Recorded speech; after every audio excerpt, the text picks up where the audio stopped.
celebrate, celebrate good times, come on now. Let's celebrate, celebrate good times, come on now, na na na. 김혜민의 이슈 앤 피플.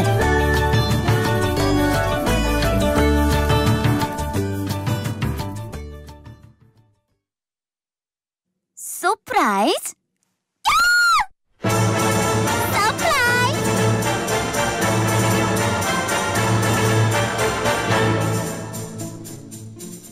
여러분 깜짝 놀라셨죠? 김혜민의 이슈앤피플에서만 만나볼 수 있는 코너 서프라이즈 서프라이즈입니다. 이 시간에는 우리 사회의 이슈를 데이터를 통해 점검하고 대안을 생각하는 시간입니다. 데이터카우의 신수연님 나오셨어요. 어서 오세요. 네, 안녕하세요. 어때요, 이 로고? 나만 놀랐어요? 저도 놀랐어요. 굉장히 편안하신데요. 자, 2주 만에 뵙는데요. 복습 차원에서 데이터로 우리가 문제를 바라보고 생각해보는 게 왜 중요한지 한 번 더 짚어주실까요? 네, 이제 우리 사회가 다양한 문제를 가지고 있는데요. 이 문제들을 이제 데이터를 통해서 말해달라는 요청을 드리고 있어요. 데이터를 기반으로 이야기하면은 사회에 많은 사람들이 공유할 수 있는 출발점을 만들 수 있다고 생각을 합니다. 많은 사람들이 이제 더 넓고 단단하고 평평한 바닥에서 더 같이 많이 다양하게 이야기하면은 사회 문제 해결에 이제 도움이 될 거다. 더 좋은 질문을 만들고 다듬어 나가는 과정이라고 봐주시면 될 것 같아요. 지금 넓고 단단하고 평평한 바닥이라고 말씀을 하셨는데, 그러니까 어떤 편견도 없이 어떤 잘못된 왜곡된 정보도 없이 우리가 데이터를 가지고 평평한 바닥에서 함께 논의를 하면 더 생산적인 대안이 나올 수 있는 거죠. 네, 그렇습니다. 그래서 데이터가 굉장히 중요하고 그 일을 데이터카우가 하고 있고요. 우리가 데이터카우에서 일어나고 있는 많은 질문과 답변을 일주일에 한 번씩 채택해서 수요일에 여러분들께 전해드립니다.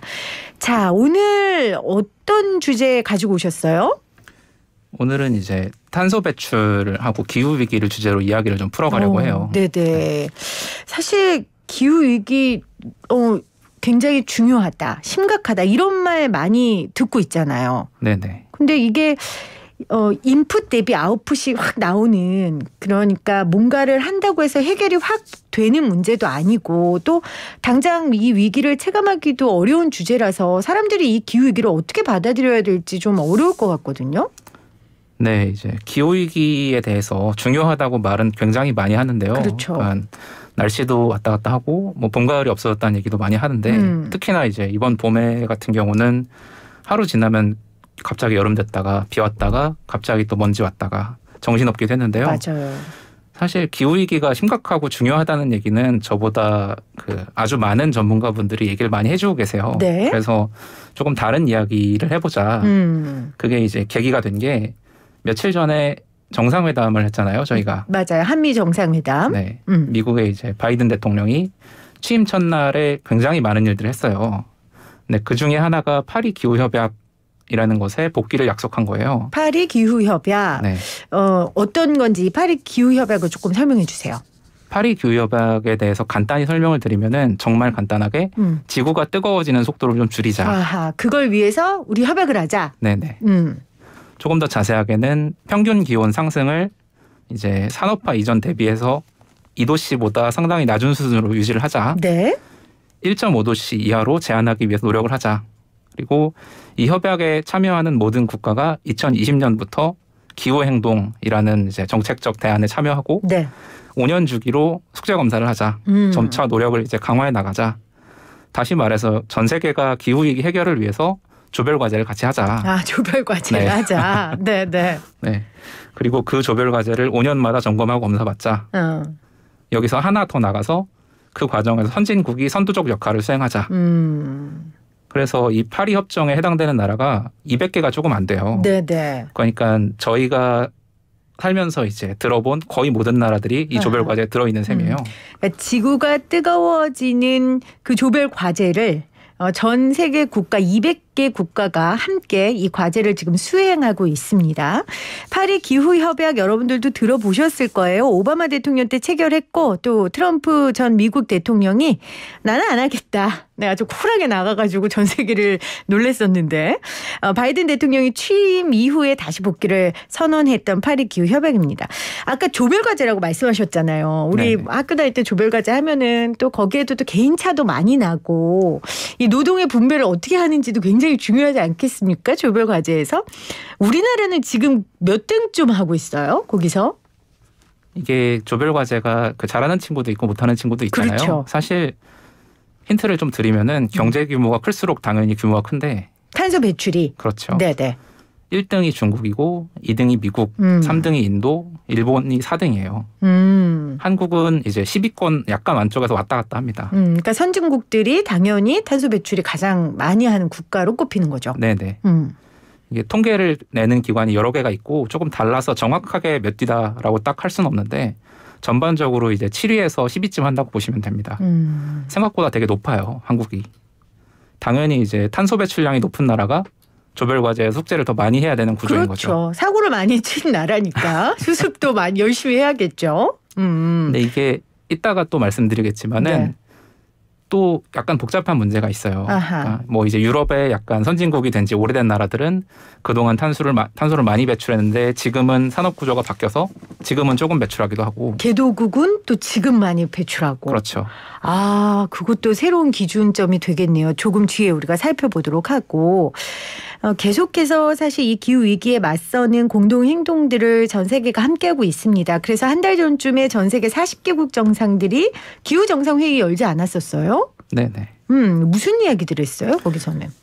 이 기후정상회의에서는 일단은 가장 중요한 거는 바이든 미국 대통령이 취임하면서 기후협약에 복귀를 하겠다. 이걸 발표하는 자리였고 네. 그 회의가 열리는 연말까지 기다리기에는 사태가 심각하니까 그 전에 이제 급하게 한번 모여보자라고 미국이 주도를 해서 화상으로 정상회의를 하게 된 거죠. 이 자리에서 각국 정상들은 2050년까지 순탄소 배출을 0으로 만드는 탄소 중립이라는 목표를 다시 확인을 했어요. 네. 이걸 영어로는 넷제로라고 얘기를 하는데 넷제로라는 게 어려운 개념이 아니라 이제 저희가 산업을 뭔가 운영을 하게 되면은 뭐 공장에서 이산화탄소도 나오고 뭐 다른 것 그러니까 온실가스도 나오고 하는데 자연에서는 자연적으로 이제 흡수하는 양이 있어요. 숲이 생기고 뭐 숲이 이산화탄소를 산소로 바꾸고 이러면서 그 탄소를 줄이는 역할을 자연적으로 하게 되는데 네. 이 플러스 마이너스를 제로섬으로 만들자. 아하. 그러니까 산업을 완전히 다 없앨 수는 없잖아요. 탄소를 0으로 만들기 위해서. 그렇죠. 그래서 최소한 발생되는 그 탄소를 자연스럽게 다시 삼킬 수 있는, 해결할 수 있는 뭐 숲이라든지 이런 자연적인 행동들을 통해서 넷제로를 해보자. 네네. 그 얘기인 거예요. 참석국들이 2030년까지 탄소 배출 감축 목표치를 내놨다면서요. 네. 그렇죠? 그렇죠. 그러니까 그만큼 기후 위기가 심각한 건데 그래서 목표치가 얼마나 조정됐어요? 미국 같은 경우는 2030년까지 2005년 대비해서 50% 정도 온실가스를 더 감축하겠다. 네. 2015년 당시에는 25%에서 28% 정도였어요. 목표가 되게 많이 올라갔죠. 많이 올라갔네요. 네. 유럽연합 같은 경우도 원래는 40%였어요. 근데 이번에 새로 조정한 목표는 55%. 일본도 2030년까지 46%를 더 감축하겠다라고 목표를 발표를 했어요. 자, 탄소 배출 10위인 우리나라는요? 여기서 이제 약간 민망한 일이 생깁니다. 민망한 일이요? 네. 어떤 일이요? 사실 한국이 목표는 항상 가지고는 있는데 이 회의에서 개선된 목표를 새로 내놓지 못했어요. 아, 기후정상회의에서? 네네. 왜요? 이게 문재인 대통령께서 기존 목표를 올해 안에 올리겠다라고는 말씀을 하셨는데 한국 정부는 지난해 이제 2030년까지 2017년 대비 24.4%를 감축하겠다라고 발표를 또 했는데 사실 이게 5년 전 계획이에요. 아, 그 다른 나라들은 지금 상향 조정해왔잖아요. 그렇죠. 그러니까 이 계획을 이제 유엔에 그대로 다시 가져갔다가 어떤 행동도 하지 않는 75개국이다. 세상에. 라고 이제 발표가 된 거예요. 네. 다시 말해서 이제 조별 과제를 해야 되는데 문제가 급해졌으니까 꼭 이런 목표를 애들이 좀 올리자. 있는데 그게 우리나라가 됐군요. 근데 그게 이제 우리나라가 된 거죠. 아, 그렇군요. 자, 오늘 스프라이즈 서프라이즈 이 시간에는 기후 위기 탄소 배출 이야기를 지금 나누고 있습니다. 우리 신수연님께서 파리 기후 협약 관련돼서 지금 자세한 설명을 함께 해주시고 계세요. 자, 그러면 이제 데이터 카우에서 이것과 관련한 질문을 던지셨을 거 아니에요. 네네. 우리 지금 그 이야기를 해보죠. 무슨 질문 던지셨어요? 그래서 여기가 저희가 문제를 던진 포인트인데 네. 그러면은 우리나라의 이제 감축 목표를 얼마로 잡아야 되냐? 그렇네요. 이거를 데이터로 좀 말해달라. 어. 사실 되게 어려운 문제예요. 왜냐하면은 기후 변화나 탄소 배출 관련해서는 연구하시는 분들이 굉장히 많으신데 이분들이 아주 상세한 데이터를 통해서 목표치를 분명히 계산하고 계실 거예요. 그런데 이제 일반 사람들이나 아니면은 저희가 그냥 데이터를 다루는 사람들이 보기에 이 정도 목표는 돼야지 않을까. 데이터를 통해서 어느 정도 목표치를 잡아볼 수 있지 않을까. 네. 아주 정확하진 않지만 네. 그래도 근거가 있는 네. 이런 문제를 던져본 거고요. 그러니까 물론 국제사회에 내놓는 통계는 전문가들이 그 기준을 삼아서 낼 거예요. 그런데 우리 데이터 카우가 이 일을 계속하는 이유는 그 탄소를 줄이기 위해 행동하는 한 명 한 명이 누구예요? 우리잖아요. 네, 그러니까 맞습니다. 보통의 우리가 이 목표를 어떻게 해야 할까 생각하는 게 굉장히 의미 있는 일이고 그걸 통하여 더 적극적인 행동을 가지고 올 수도 있는 거니까요. 그래서 그 질문을 던지신 거예요. 그래서 정답은 뭐예요? 사실 정답이라기보다는 굉장히 재밌고 상식적인 답이 왔어요. 어떤 거요? 남들만큼 하자. 남들만큼 하자. 남들 줄이는 만큼만 눈치 네. 게임 해서 사실 이게 쉬운 일은 아니니까. 근데 그러면은 남들만큼 하려면 남을 파악해야 되잖아요. 그렇죠. 이게 아까 처음에 말씀드렸던 이 개발도상국과 이미 선진국인 나라들 이 차이들이 있습니다. 그러면 선진국을 기준으로 하면 선진국을 기준으로 하면 그러니까 한국은 캐나다랑 멕시코 같은 나라랑 가까이 있어요. 근데 어떤 나라들은 GDP 순위에 비해서 탄소 배출량 순위가 굉장히 높습니다. 아까 말한 개도국. 맞습니다. 아하. 그러니까 이미 소득이 높은 상태까지 오는 과정에서 유럽의 선진국들은 지금까지 훨씬 탄소를 많이 배출했을 텐데 그러면은 이 사람들이 더 많은 부담을 져야 되는 거 아니냐. 근데 한국은 60년대부터 누적 배출량을 같이 보면은 이란이나 사우디아라비아, 브라질하고 되게 가까워요. 현재. 네네. 네네. 이렇게 쌓인 양을 보면은 네. 한국은 이렇게 쭉 올라왔기 때문에 영국이나 프랑스나 이탈리아 같은 유럽 나라들은 누적은 한국보다 훨씬 높아요. 근데 지금은 한국보다 낮거나 비슷한 수준입니다. 그러니까 누적량과 현재 배출량을 기준으로 뒀을 때 결과가 순위가 바뀐다는 거죠. 네, 맞습니다. 그렇네요. 그러니까 그동안 사고 다 져놓고 지금 개과천선했다고 니네 지금 나 가해자 아니야 이럴 거 아니라는 거고 개도국 입장에서는요. 그리고 개도국 입장에서는 이런 얘기도 할 것 같아요. 야 니네도 그렇게 탄소 배출하고 고도로 밀도 있게 산업화했기 때문에 지금의 이른 거야. 이 얘기를 지금 할 수도 있을 것 같아요. 그 사람들 입장에서는. 그 말도 이제 설득력이 있죠. 그렇네요. 그러면 어떤 데이터를 쓰느냐에 따라 한국과 가장 가까운 나라가 달라질 것 같은데 조금 더 설명을 해 주신다면요. 이제 자세한 내용은 사실 데이터로 쓰인 글이기 때문에 저희 홈페이지에 가서 확인을 하실 수 있는데 네. 크게 기준을 두 개로 봤어요. 하나는 지금까지 탄소를 얼마나 배출했느냐. 그리고 지금 얼마나 배출하고 있느냐. 이거는 탄소에 대한 얘기죠. 그러니까 지금까지의 얘기고. 네, 지금까지 이야기. 두 번째 조건은 이제 GDP 중에 2차 산업, 그러니까 제조업 비율이 얼마나 되냐. 제조업이 탄소를 가장 많이 발생하니까. 네, 기본적으로 그렇다고 알려져 있고 또 이 산업 구조라는 게 단시간에 바뀌긴 어려운 거니까 그러면은 이 산업 구조에 의존해서 지금부터 얼마를 내겠구나. 네. 지금 상태에서 미래로 얼마를 내겠구나. 이 기준이 생기니까 이 두 개가 동시에 비슷하면은 한국하고 비슷한 나라겠다. 그렇네요. 그러면은 걔네 목표를 한번 찾아보자. 그래서 어떤 국가예요? 첫 번째 기준, 그러니까 지금까지 얼마나 냈고 지금 얼마나 내고 있냐라는 기준으로는 호주나 일본이나 네덜란드, 벨기에 같은 나라랑 비슷해요. 네. 그리고 첫 번째랑 두 번째, 그러니까 산업 구조까지 같이 보면은 독일이나 체코나 헝가리나 아일랜드 이런 나라들이 같이 나와요. 이게 비슷하면서도 약간은 다른 그런 나라들입니다. 어떻게 다를까요? 그러니까 비슷한 기준을 가진 나라들을 쭉 보면은 이제 독일 같은 경우는 당연히 제조업 기반이 강하고 그렇죠. 계속 꾸준히 성장하고 있는 그런 나라고요. 뭐 일본이나 호주나 네덜란드, 벨기에는 과거나 아까 제조업 비율이 일본 같은 경우는 높지만은 다른 나라들은 그렇게까지 높진 않고 네.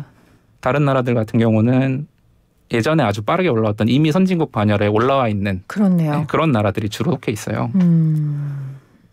2015년 대비해서 이제 2030년 감축률을 비교해 보면은 네.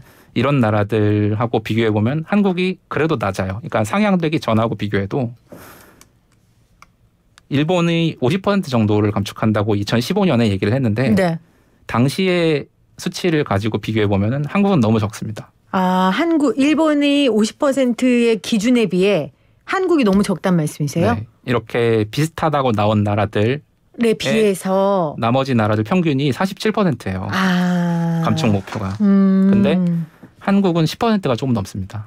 아, 그러면 전 세계에서 같이 조별과제 하는 사람들이 좀 싫어하겠네요. 싫어할 수도 있고 한국이 이제 이미 선진국이 됐다라고 세계적으로는 받아들여지는데 그만큼의 책임을 다하지 않았다라고 그렇죠. 볼 수도 있는 거죠. 그렇네요. 아, 알겠습니다. 뭐 거듭 저희 말씀드리지만 이 목표를 설정하는데 이게 무슨 정확한 방법은 아니고요. 아까 말씀드린 것처럼 우리가 세계 시민으로서 이 세계에 놓여져 있는 조별과제를 같이 수행하려면 우리 스스로가 문제 진단을 해야 되고 기준을 생각해 봐야 되기 때문에 우리가 이 이야기를 하는 거거든요. 맞죠? 네네. 그러니까 이게 목표를 설정하는데 정확한 방법이 절대 아니고요. 그냥 이제 비슷한 나라, 비슷한 조건에 있는 나라들이 얼마나 하는지 잘 보고 우리나라가 어디쯤 해야겠다를 이걸 한번 데이터로 설명해 보자. 라는 작업으로 받아주시면 될 것 같아요. 알겠습니다. 자, 또 이번 주에 던진 질문들 중에 재밌는 질문이 있었어요? 이번 주에 던진 질문들 중에서는 글쎄요. 백신 관련된 질문을 좀 하고 싶어요. 네네. 이제 백신을 접종하겠다라고 동의율에 대한 얘기를 많이 하는데요. 네. 아마 내일부터 60세 이상 맞습니다. 네. 접종을 하기 시작하죠. 네. 근데 동의율이 생각보다 낮다라는 기사들이 좀 나오고 있어요. 그렇더라고요. 저도 깜짝 놀란 게 백신 접종하겠다는 분들이 반도 안 되더라고요. 저는 맞으려면 빨리 가서 맞을 것 같은데. 네, 저도 빨리 가서 맞고 싶은데. 그러니까요. 도대체 보통의 직업을 가진 40대 여성은 언제 맞을 수 있습니까? 저는 그런데 어르신들은 불안하신지 네네. 그 응답률이 높지 않더라고요. 네, 그래서 이 백신 접종률 혹은 동의율을 올리기 위해서 정부가 택해야 되는 수단은 뭐냐. 이거를 데이터로 한번 질문을 던져보자. 이런 식으로 지금 질문을 만들고 있어요. 재밌네요. 그러니까 오늘 정부에서 백신 혜택을 이제 소개했거든요. 아까 제가 오프닝 뉴스에서 말씀드린 것처럼 1차 접종자는 뭐 직계가족 제한 인원에서도 빼주고 네. 뭐 종교활동 제한 인원에서도 빼주고. 근데 이제 정부가 그렇게 혜택을 줄 때에 뭘 갖고 어떤 자료를 갖고 생각해야 되는지에 대한 질문을 던지셨단 말이죠. 네네. 다른 나라 같은 경우는 뭐 미국 같은 경우는 네. 이제 백신을 접종을 맞으러 간다. 그럼 민간 기업에서 이제 우버나 이런 기업들에서 접종 센터까지 가는 거는 무료. 네네네. 지금 뉴욕 같은 경우는 뭐 브로드웨이 티켓을 주겠다. 추첨해서 네. 이런 식으로 계속 유인책들이 나오고 있어요. 그러니까 정말 그 해당자들에게 답할 수 있는 질문거리를 주시는 거예요. 네네. 알겠습니다. 그 결과 굉장히 기대되는데요. 네, 이게 이제 일주일 받아보고 한번 다음 주에 소개를 드려보는 걸로. 알겠습니다. 자, 데이터를 가지고 우리 사회의 문제를 바라보고 또 대안까지 생각해 볼 수 있는 코너입니다. 서프라이즈, 서프라이즈였고요. 이번 주 한번 해보실까요? 지난주에는 잘 못해서. 자, 해보세요. 서프라이즈, 서프라이즈. 서프라이즈, 서프라이즈. 일주일 동안 방송 준비만 하지 마시고 이것도 연습해 오세요. 알았죠? 네, 알겠습니다. 네, 자 지금까지 데이터카우의 신수연 님이었습니다. 고맙습니다. 네, 감사합니다.